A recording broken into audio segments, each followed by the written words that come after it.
How should Dallas fans feel a month before the season starts in Tampa? Yeah, I say confident.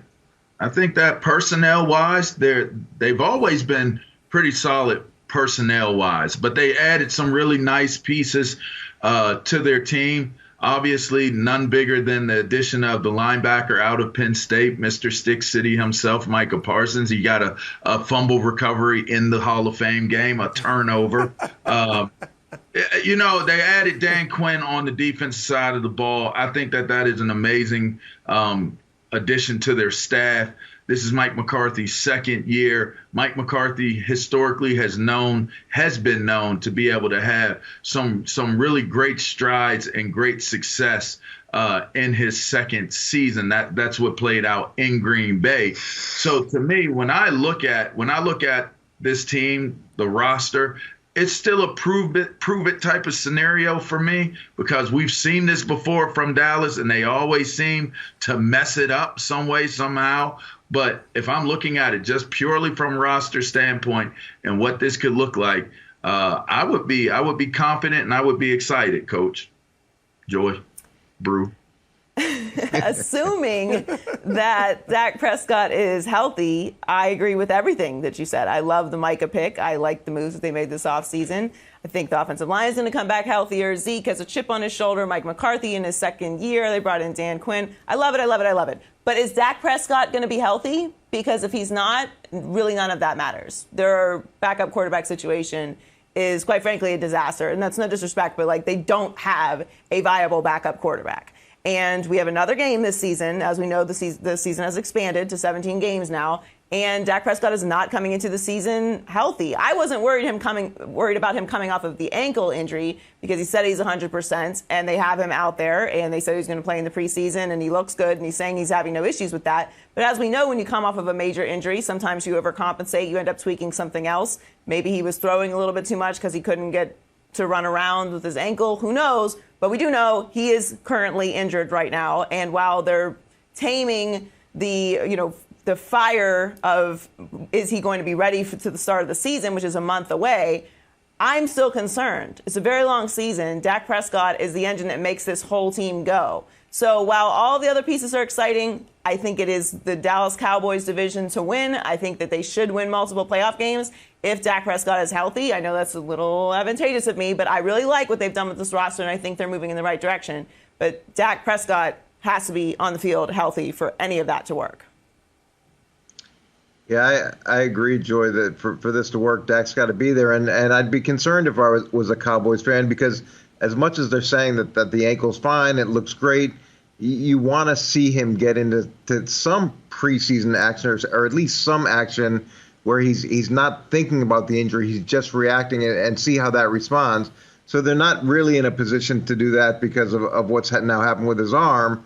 And if he was a younger quarterback, you'd say, okay, this makes sense.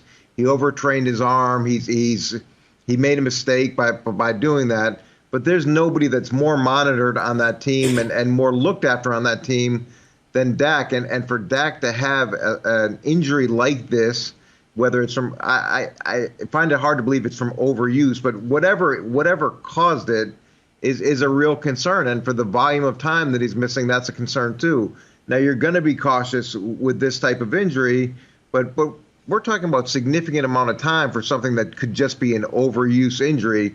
So that to me would be a huge concern if I was a Cowboys fan. Well, before I get to Dak, let me say this. Micah Parsons better be a beast, all right, because LaVar is his Bundini Brown. I mean, LaVar is talking this dude up like he going to wreck shop in the NFL, which I think he can. I'm just saying he better. You've set the – go ahead. I hope they replay this one part right here at his Hall of Fame speech. All right, hey, I like him too. I'm just saying he better deliver. Listen, I don't want to put all that pressure on, but I want Too late. This is live TV, LaVar. This is live TV. It's too late for all that. I don't have to talk. But I like him like you do. He's different. That's it. The dude is different. I like him like you do. I'll say that I'm going to assume, because obviously if Dak's not healthy, they're done, all right? But I'm going to assume Dak's going to be healthy. And if they don't win at least 11 games, if they don't win that NFC East division this year and Dak is healthy and the offensive line is healthy, then honestly, I hate to say it, but you're not going to win under Jerry Jones, period. If I was a Dallas fan and we don't win this year and our quarterback is healthy, I'm saying it's just not going to happen under Jerry Jones anymore because everything is in your favor. You got the best quarterback in the division. You've got a good offensive line, if healthy. Ezekiel Elliott has a chip on his shoulder. He's in the best shape he's been in a few years. I got a nice complimentary back in Tony Pollard. I got one of the best receiving corps in the NFL. We just drafted future Hall of Famer Micah Parsons. Leighton Vander Esch is in a contract year. Jalen Smith, DeMarcus Lawrence, Randy Gregory's got something to prove. He's in a contract year. I mean, you've got so much in your favor that if everyone's healthy and they still can't deliver in that division, when your schedule is even easy. You got 5 teams with winning records out of 17 opponents. All right, that's it. If they can't win that division this year, then it's just the culture that Jerry's created there is just not conducive to winning, LaVar. That's what I'd have to say. Yeah, you didn't mention Anthony Brown and DeMonte Casey either. You know, their defensive backfield, bringing in Casey, he has the potential to change the turnovers and pass defenses in the defensive backfield. So go ahead, Coach. You got it. Go. I just wanted to make sure you were clear. In addition to Micah, they spent a ton of draft picks on defensive players. Right. They went out and picked up a significant amount of free agents on the defensive side. Bringing Dan Quinn gets back to the defense that they had been playing. I think he'll do a good job of keeping it simple and aggressive early so that the young kids can try to develop and compete.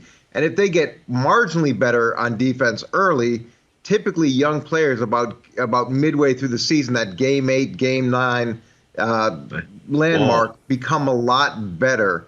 And with a system that's simplified and allows those guys to play fast, you've got a real chance. Now, the offense has to hold up their end of the bargain.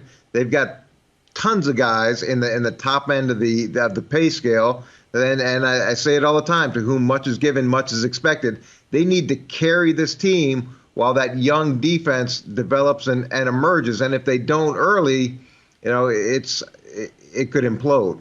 Thanks for watching. Subscribe here to get the latest from the show. Also, be sure to check out more of the best clips from First Things First, or go watch a few segments from our other shows on FS1.